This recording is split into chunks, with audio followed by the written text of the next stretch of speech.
कश्तियाँ लग जाती हैं सबकी किनारे, ना खुदा जिनका नहीं उनका खुदा होता है। आदाब साथियों, आज हमारे साथ मौजूद हैं मसरूर हसन सिद्दीकी साहब, एडवोकेट। मसरूर साहब, क्या मामला है? अस्सलाम वालेकुम साथियों, मैं मसरूर हसन सिद्दीकी एडवोकेट आपसे मुखातिब हूँ। जैसा कि आप लोगों को मालूम है कि जनवरी के लास्ट में बरेली का एक कस्बा है मोहम्मदगंज, वहाँ पे कुछ नमाजी किसी एक प्राइवेट घर के अंदर जुमे की नमाज अदा कर रहे थे और कुछ शरपसंद लोग राइट विंग तंजीम वाले, चाहे BHP के कह लें, बजरंग दल के कह लें, मतलब उनकी वाबस्तगी उन्हीं ग्रुप से थी। उन्होंने शर फैलाने की, उससे मुसलमानों को हरास और तंग करने की नीयत से उस प्राइवेट प्रेमिसेस में घुस के नमाजी को नमाज अदा करते हुए वीडियो बनाया और वहाँ पे हंगामा हराई करी, जिसके बाद वो वीडियो उन्होंने पुलिस को सौंप दिया और पुलिस ने उन नमाजियों को निशानदेही करते हुए 12 लोगों को गिरफ्तार किया। बाद में उनको मजिस्ट्रेट के सामने पेश किया गया। अल्हम्दुलिल्लाह उनकी ज़मानत हो गई, लेकिन बात यह है कि FIR तो उनके ऊपर दर्ज है, मुकदमा उनके ऊपर चल रहा है। मामला ये था कि जैसा कि आप जान, उस गांव का जो पस मंज़र है वो ये है कि गांव में तकरीबन 60% आबादी गैर मुस्लिम की है और 40% के करीब मुसलमान हैं। लेकिन अलमिया ये है कि उस गांव में 40% आबादी के बाद भी कोई मस्जिद नहीं है। ईद वगैरह की नमाज़ पढ़ने वो जैसा बताते हैं कि वहाँ से 4 किलोमीटर दूर कोई और दूसरा गांव है, वहाँ पे वो ईद की नमाज ईदगाह में अदा करने जाते हैं। लेकिन जुमे की नमाज या रमज़ान में तरावी वगैरह की जो नमाज होती है वो किसी भी वहाँ के घर में, जो घर बड़ा हो, अराजी हो, घर में जगह हो, गुंजाइश हो, तो वहाँ पे वो बाई रोटेशन नमाज अदा करते हैं। एक हफ्ते एक घर में नमाज पढ़ ली, एक दूसरे हफ्ते दूसरे घर में पढ़ ली। तो ये जिस घर का वाक़या है वो एक किसी खातून का है, उनके शौहर का इंतकाल हो गया, उनका नाम हनीफ था। उन खातून ने बाकायदा इजाज़त दी थी कि वहाँ पे आप आएँ और नमाज़ पढ़ लें जुमे की। तो मुसलमान उस घर की चार दीवारी, उस घर की बाउंड्री के अंदर, उसके एरिया के अंदर ही रहकर नमाज अदा कर रहे थे। उससे बाहर किसी सरकारी जगह पे या किसी दूसरे की जगह पे नहीं पढ़ रहे थे, जिससे कोई शर फैलने का डर हो या किसी को कोई परेशानी हो रही हो, ऐसा कुछ नहीं था। कोई न्यूसेंस क्रिएट नहीं कर रहे थे। ये इतना बड़ा जुर्म था कि इतनी उजलत के साथ FIR दर्ज कर ली गई। देखिए, आपको तो मालूम है यूपी में और दूसरे स्टेट्स के अंदर क्या माहौल चल रहा है, किस तरह से सेफ्रनाइजेशन हो गया, सब ज़ाफ़रानज़ार किस तरह, यहाँ तक कि हमारी जो एडमिनिस्ट्रेशन है और पुलिस है उनके दिमाग भी जो है बहुत ज़्यादा पॉल्यूटेड हो गए हैं, जहरील आलूद हो गए हैं। तो इस वजह से उन्होंने फ़ौरन ही उस वीडियो को लेके, वहाँ की जो SP हैं उन्होंने फ़ौरन ही उस पर FIR दर्ज करा के और 12 लोगों को मजिस्ट्रेट के सामने पेश कर दिया।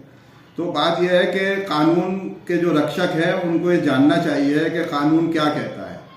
चार दीवारी के अंदर आप अपने घर की बाउंड्री के अंदर कोई रिलीजियस अगर काम कर रहे हैं जिसका बाहर ना तो शोर जा रहा है, ना बाहर के लोग उससे डिस्टर्ब हो रहे हैं, कुछ उससे जब मुतासिर नहीं हो रहे, तो उसमें किसी तरह का केस बनता ही नहीं है। लेकिन वही बात है कि उन्होंने इसमें इस तरह का केस किया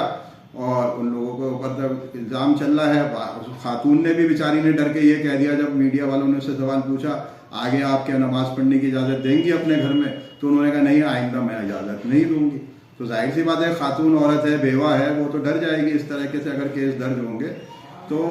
उसके बाद जो आज आपके सामने आने का मतलब ये है कि जहाँ तक ये फ्रीडम ऑफ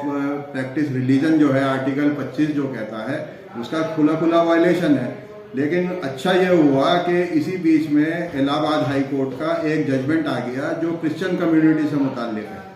उसमें क्रिश्चियंस में क्या होता है, क्रिश्चियंस अपने घरों के अंदर वीकली, मंथली प्रेयर मीटिंग करते हैं, जहाँ उनके पादरी या पास्टर वगैरह जो है वो आके वहाँ पे, जैसे हमारे यहाँ मुसलमानों में वाज होता है उस तरीके से समझ लीजिए। तो जो पादरी हैं वो आके वहाँ बाइबल का कोई भी चैप्टर पढ़ते हैं, उसका मतलब समझाते हैं, मफहूम समझाते हैं और अपनी जो भी धर्म की बात होती है वो करते हैं। तो उसे प्रेयर मीटिंग कहते हैं। वो किसी के भी प्राइवेट घर में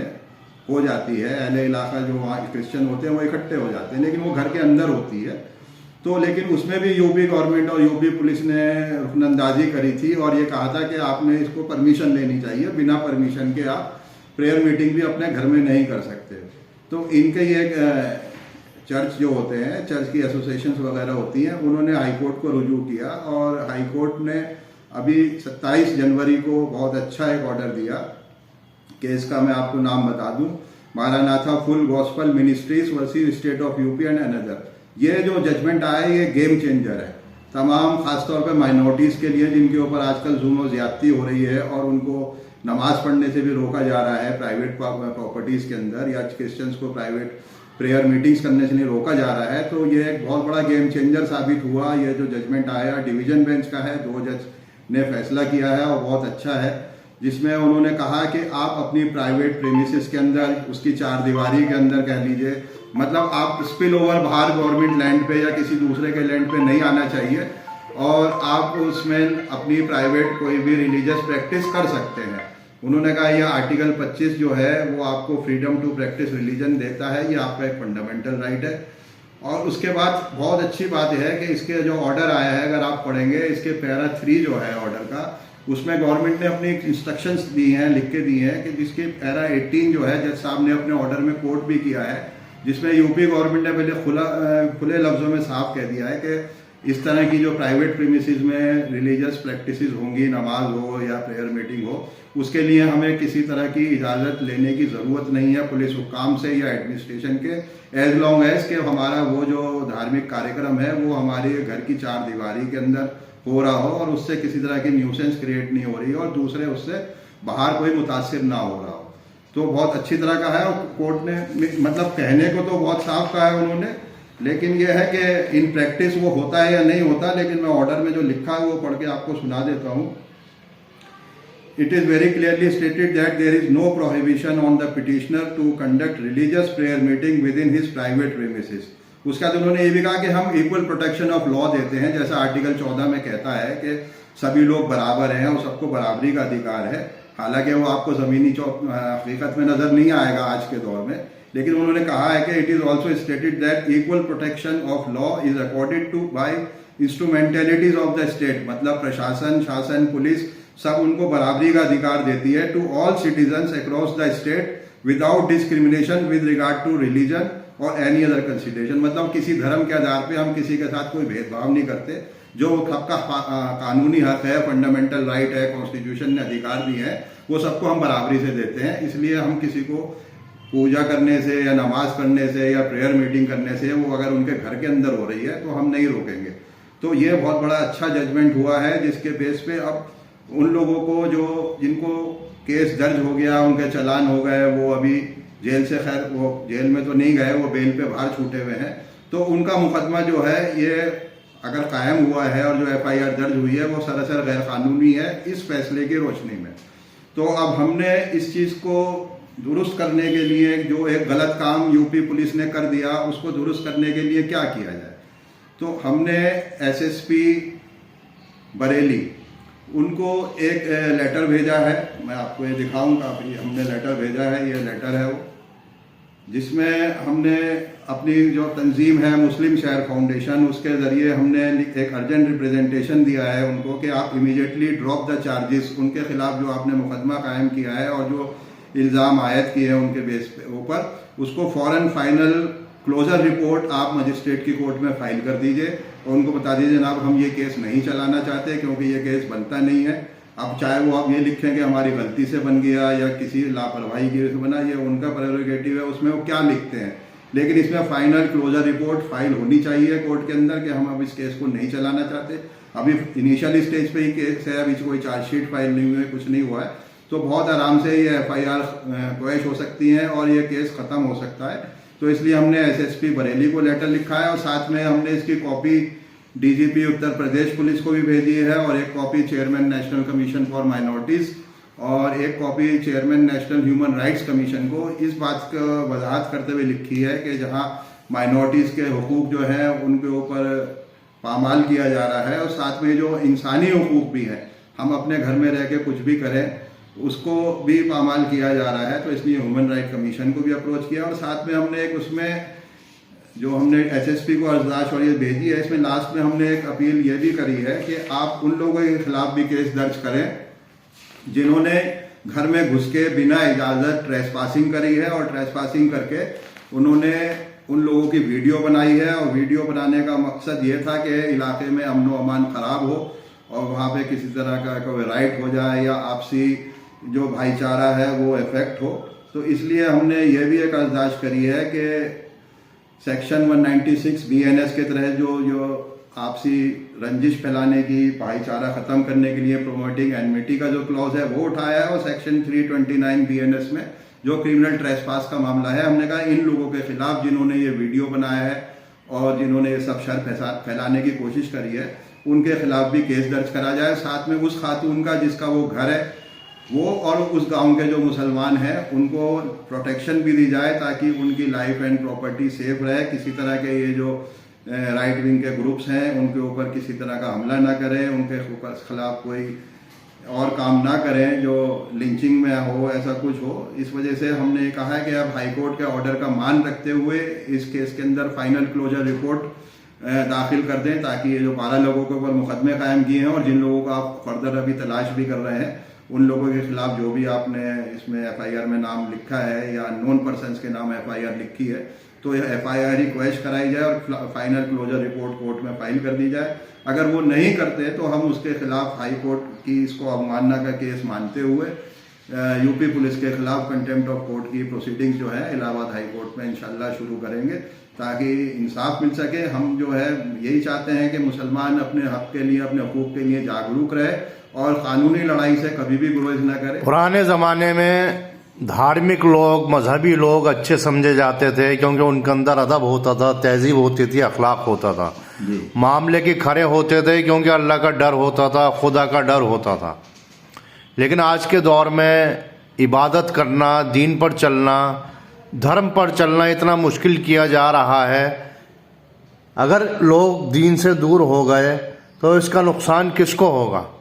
दीन का नुकसान होगा तो इंसानियत को होगा, क्योंकि जो भी दीन है, जो भी मजहब है, वो इंसान को इंसान बनना सिखाता है, इंसानियत का पैगाम देता है। कोई भी मजहब हो वो इंसानियत का पैगाम देता है, वो किसी को लड़ना नहीं सिखाता। इसलिए हमें जो रिलीजियस प्रैक्टिसेस हैं और जो हमारी रिलीजियस टीचिंग्स हैं, हमारे जो मजहबी पेशवा जो हमको सिखा गए हैं, हमें कुरान हदीस से जो सीख मिलती है या दूसरे लोगों मजहब के जो ग्रंथ हैं, वो सब इंसानियत का ही पैगाम देते हैं। तो इसलिए हमें अपने मजहब से दूर नहीं होना, अपने रिलीजियस प्रैक्टिसेस, रिलीजियस पैगाम जो है उसके साथ खड़े रहना है, क्योंकि उसको साथ रख के ही हम अपने इंसानियत पे चल सकते हैं और दुनिया में और हम अपने खास तौर पे अपने मुल्क में भाईचारा कायम रख सकते हैं। इसलिए मजहब को अलग करके आप इंसानियत को नहीं देख सकते। इंसानियत मजहब आजकल एक फाइल ऐसी चली हुई है मीडिया पर जिसमें हमें साफ नजर आता है कि जब इंसान दीन से, धर्म से दूर हो जाएगा तो उसका नतीजा ये होगा। क्या आप इससे इत्तेफाक रखते हैं? बिल्कुल। आप जैसे देख रहे हैं कि बच्चे गायब होने वाली बात आती है, या आपने कुछ भी देखा होगा वो नोएडा वाला मामला था, वो कुलदीप पंडेर था, वो बच्चों के जो है को मारता था, छोटे छोटे बच्चों को, और उसका गोश्त खाता था। तो ये सब क्या है? ये मजहब और दीन से दूरी वाली बात है। जो आदमी अपने मजहब की टीचिंग से दूर हो जाएगा तो फिर वो जंगली हो जाएगा, उसके अंदर इंसानियत खत्म हो जाती है, वो सिर्फ अपना सेल्फ सेंट्रिक हो जाता है, वो अपने अंदर ही अपने आप को महदूद कर लेता है, वो अपने आप को सोसाइटी से बिल्कुल अलग कर लेता है। तो इसलिए यह है कि मजहब जो है हमें एक भाईचारा भी सिखाता है और सामने ये भी सिखाता है कि सामने वाले को अपना भाई समझे, और एक कम्युनिटी वर्क करने की भी जो है तरगीब देता है। कोई भी मजहब हो, कोई भी मजहब ये नहीं कहता कि आप जंगल में जाके अपने मजहब की प्रैक्टिसेस को फॉलो करो। इंसान के बीच में रह के इंसान को इंसान समझो और आपसी भाईचारा आप करोगे तभी आप जो है कामयाब होगे दुनिया में भी। और आपसी भाईचारे के लिए आवाम को क्या पैगाम देना चाहेंगे? आपसी भाईचारे के लिए मैं पैगाम देना चाहूंगा कि आप जो आपका पड़ोसी है, ख्वाह वो किसी भी मजहब का हो, उसके साथ मिलना जुलना रखिए, अपने मोहल्ले वालों के साथ मिलना जुलना रखिए और किसी के साथ कोई भेदभाव न करिए। जैसा एक हमारे तो इस्लाम में आया भी है कि पड़ोसी का हक जो है बहुत ज़्यादा होता है, बताया गया है। तो आप अपने पड़ोसी का जो हक है वो भी अदा करिए, उसके दुख तकलीफ में खड़े होइए, उसकी परेशानी में उसका साथ दीजिए, और किसी तरह का जो भी है लोगों के बहकावे में ना है। और आप अपने पड़ोसी को अपना पड़ोसी ना समझे, अपना भाई समझे, अपने फैमिली का मेंबर समझे और अपने मोहल्ले वालों से सब मिलजुल के रहें। तो इसी तरह देश में जो है एक अमन का माहौल बनेगा और ये बहुत अच्छा जो एक हमारा हिंदुस्तान गुलदस्ता है, जहाँ पे प्लूरलिज्म, जो अलग अलग मजहब के लोग यहाँ मिलके, अलग अलग कौमों के, अलग जात के लोग मिलके रहते थे। तो इंशाल्लाह वही अमन व अमान की फिजा दोबारा मुल्क में। ये जो वाक़या मोहम्मदगंज में पेश आया, क्या इस पर पुलिस को तुरंत एक्शन लेना चाहिए था जैसे लिया गया, या इसको ठंडा बस्ता दिखाने की जरूरत थी? पुलिस को देखना चाहिए था वाकईतन, और अपने आला अफसरान से जो एसपी थी वहाँ की, एसपी साउथ अंशिका वर्मा, इनको चाहिए था कि अगर इनको कानून की इतनी समझ नहीं थी, मैं मानता हूँ वैसे तो आईपीएस अफसर है, इनको समझ होनी चाहिए, लेकिन अगर इनको नहीं था तो इनको अपने आला अफसरानों से कुछ सीख लेनी चाहिए थी कुछ, अगर ये नई है या इनको नई चीज़ की समझ है, इस तरह के सेंसिटिव हसास मैटर जो है किसी की धार्मिक रिलीजन से रिलेटेड है, तो उसमें उनको क्या एक्शन लेना चाहिए था, नहीं लेना चाहिए था। हाँ, मैं आपको बात बताना भूल गया, हमने अपनी कंप्लेंट में ये भी लिखा है कि जिन अफसरों ने जल्दबाजी करी है और जल्दबाजी करके उन्होंने इस तरह का एक समझ लीजिए बदले की भावना से मैलिशियस प्रोसिक्यूशन शुरू किया है, तो उनके खिलाफ भी जो है कानूनी कार्रवाई होनी चाहिए, या डिपार्टमेंटल जो भी इंक्वायरी कंडक्ट करा के उनके खिलाफ जो भी उनके ऊपर इल्ज़ाम आयद होता है और वो साबित होता है तो उनके खिलाफ भी कार्रवाई होनी चाहिए, ताकि आइंदा भी और कोई इस तरह का कोई अफसर हो वो इस तरह की कार्रवाई करने से पहले सोचे कि मैं किसी के ऊपर गैर कानूनी, पुलिस से तो उम्मीद है कि वो कानूनी काम करना चाहिए, लेकिन इस तरह का अगर गैर कानूनी काम बिना जिसका कोई कानूनी जवाब ना हो अगर पुलिस करेगी तो जाहिर सी बात है उनको भी कटघरे में खड़ा होना पड़ेगा और उनको भी सजा के भागी बनेंगे। मसरूर साहब, आप कौम के लिए फायदे का काम कर रहे हैं, आपको इस सबसे डर नहीं लगता? अल्हम्दुलिल्लाह, देखिए मैं तो अपनी जान जो है हथेली पे लेके चलने वाला इंसान हूँ, और अल्लाह ताला ने एक जिंदगी दी है, उसको आप बेबाकी से जीना सीखिए, बेबाकी से जिए, किसी के सामने डरिए नहीं, और अपना जो भी हक की बात है हक के साथ खड़े हो। हमारे नबी पाक ने भी समझाया है कि आप हक और बातिल की लड़ाई में हमेशा हक के साथ खड़े हो। उसमें इंसाफ हो सकता है देर से मिले, या आपको उसमें दुश्वारियां पेश आए, आपको उसमें अज़ियतें भी झेलनी पड़े, लेकिन अल्लाह ताला के सामने आप तभी सुरखरू होंगे अगर